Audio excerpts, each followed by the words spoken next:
Porfirio Diaz, Mexico's early 20th century dictator, is supposed to have said, "Poor Mexico, so far from God, so close to the United States," a phrase that neatly captures the essence of Mexican geopolitics.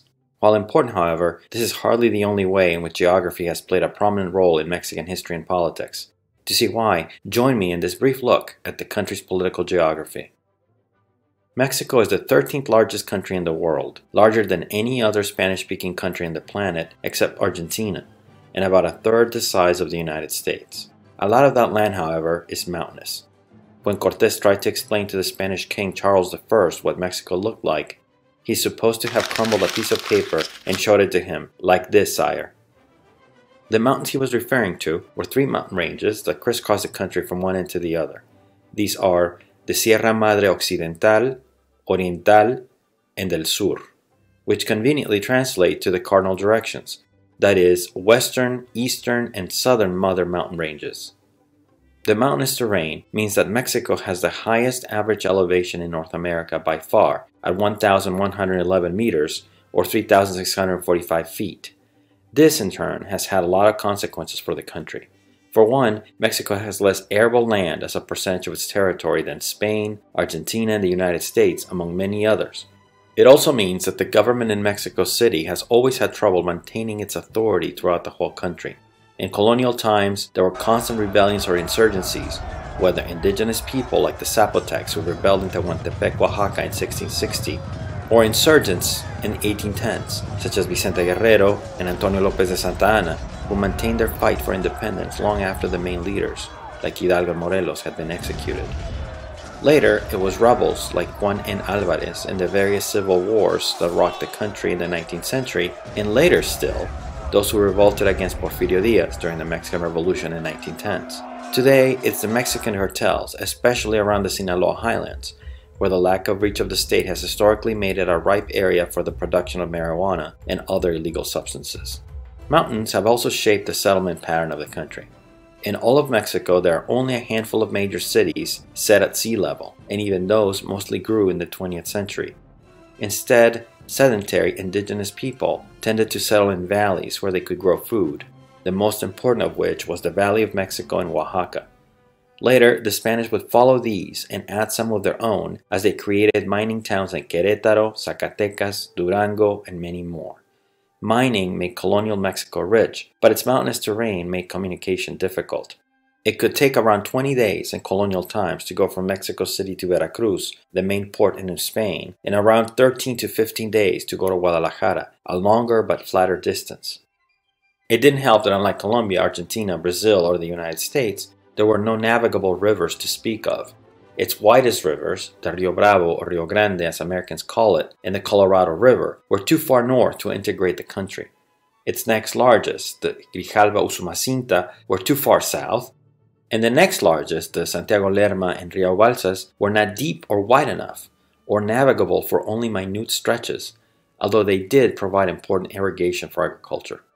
The other not-so-great consequence of a mountainous country is a high number of volcanoes and vast earthquake activity. Volcanoes dot the country from one end to the other, but are especially prominent along the Trans-Mexican volcanic belt that divides the Mexican heartland. Two of them, the Popocatépetl and Ixtaccíhuatl, are the most famous because they're part of an Aztec legend.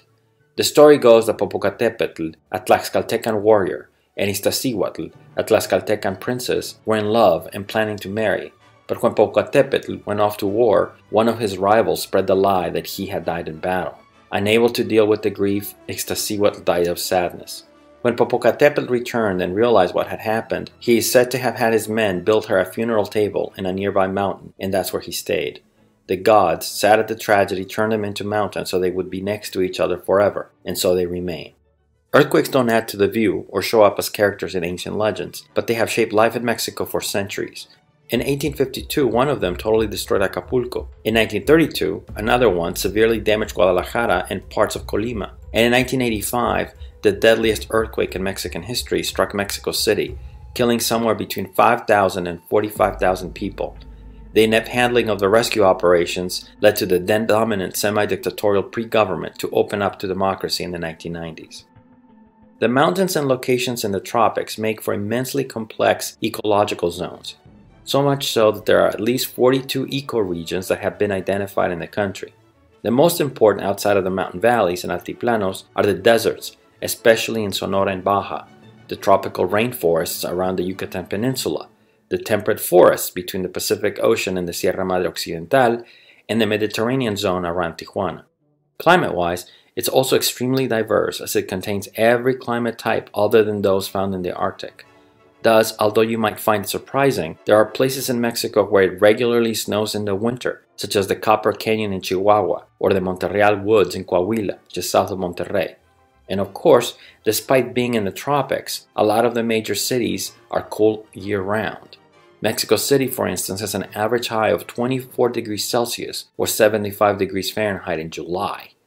The equivalent number for Puebla is 25.3 degrees Celsius or 77.5 Fahrenheit, and for Guadalajara is 30.5 Celsius or 87 degrees Fahrenheit. Instead, the hottest city in Mexico is Mexicali, which is not in the tropics, but in the Sonoran Desert. Its average high is 42 degrees Celsius or 108 degrees Fahrenheit. Because of the biological complexity of the country, Mexico is usually not divided into ecological zones when discussed in schools or in the broader public discourse. Instead, it is either cultural or political ones. Let's take a closer look. Culturally speaking, there are roughly 6 zones, as shown in the map. Because of its role as the economic and political heart of the country, out of these, the center has always been the dominant one. So much so that even when cultural aspects from other zones, such as the mariachi or the depiction of rural life in Mexican cinema, gain a national audience, it's usually because of decisions made in the center. Historically, however, the largest difference has been that between the north and the rest of the country. That's because this line coincides approximately with the Mesoamerican or Chichimecan line of ancient Mexico. Indigenous groups south of it tended to be sedentary and built the great ancient civilizations of Teotihuacan, Monte Alban, Tula, and of course the Aztec. North of it, indigenous groups were much more likely to be nomadic, and thus their diet was not as centered around corn as those in the south. Today, that dietary distinction persists, as well as differences in music, which incorporate the accordion. And of course, slang, which has fewer words with Spanish roots and more with American English as its base. Another culturally important area is Occidente, or the West, as this is where 2 of the most recognizable aspects of Mexican culture come from, the mariachi and tequila. Both originated in Jalisco and combine traditional native and Spanish elements. The mariachi did not take its modern form until the middle of the 20th century, which is when, not coincidentally, its most famous composer, José Alfredo Jiménez, gained notoriety. Born in Guanajuato, also in Occidente, his songs are now mariachi staples. The genre's most famous performer, meanwhile, Vicente Fernández, is also from the region, although his success began at the tail end of José Alfredo's life in the 1970s. Tequila, on the other hand, is named after a town west of Guadalajara where the drink has been traditionally made and where you can take tours of the process today. The South and the Yucatan Peninsula remain the regions that retain the most indigenous influence. That's because that's where the largest number of people who still speak a native language live in the country. They are distinct, however. In the Yucatan, the influence comes from the Maya, whose ancient homeland was centered here and in Guatemala. This can be seen everywhere, from the way the regional Spanish has developed to religious practices, to the cuisine, the music, and cultural celebrations. The South does have Maya influence, especially in Chiapas, but for the most part, the region was home to different groups, the Zapotec, the Mixtec, the Tlapanecs, among many, many others. So their culture, while indigenous, is very different to the Yucatan. To get a sense of what that means, you should visit Oaxaca City's main market sometime, where one of the highlights is being able to taste toasted grasshoppers. The final cultural zone is the southeast, anchored around the Puerto Veracruz. This area was where Cortés began the conquest of Mexico and during colonial times was the main port connecting the country with Spain, so it has a long history of cultural exchange. Its traditional folk music, for instance, is played with a marimba and an arpa jarocha. The first is a percussion instrument that consists of wooden bars and is played with rubber mallets, whose origin happens to be African, and the second is a large wooden arp that was adopted from the Spanish. Politically, the country is divided into 32 states. That includes Mexico City, which, although technically not a state, operates as one since 1997. The largest is Chihuahua, which is in the north. The smallest, if we don't include Mexico City, is Tlaxcala, a state that still maintains the rough borders of the ancient Tlaxcalan indigenous kingdom. The outlines for the states stem from the way the Spanish decided to administer control over the colony, and later the federal outline that was agreed to in 1824. Some, however, became states as a result of the political divisions that rocked the country in the 19th century. Aguascalientes, for example, fought to separate itself from Zacatecas, Nayarit and Colima from Jalisco, and Sonora from Sinaloa. The states differ widely in wealth and population. The most populous by far is the state of Mexico, a federal unit not to be confused with the city of Mexico, which it surrounds, and is the next state with the most population. After that, the most populous states are Jalisco, Veracruz, and Puebla. On the other hand, the least populated state is Colima, followed by Baja California Sur. The latter had historically been so barren of people that it only became a state in 1974, but the recent lure of the vacation spots around Cabo San Lucas has made its population explode in recent decades. As late as 1960, the state's largest town, La Paz, was about 25,000, or the equivalent of the size of Paris, Texas. Today, over 250,000 people call La Paz home, just a little bit smaller than Buffalo, New York.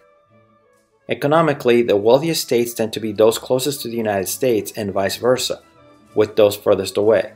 The exception is Mexico City, which has the largest GDP in the country, and the states in the Yucatan Peninsula, especially Campeche, which as of 2018 had the largest GDP per capita in Mexico. The reason for that is both the state's tiny population and the plentiful dollars that come from the tourism industry that drives the region's economic fortunes.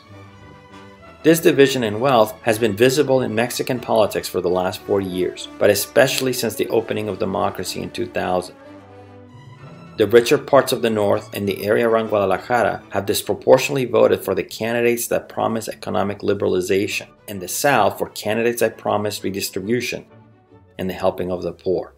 This happened even in 2018, when López Obrador, a self-described candidate working for the poor first, won every single Mexican state but one. This concludes our look at Mexico's political geography. You should go see for yourself.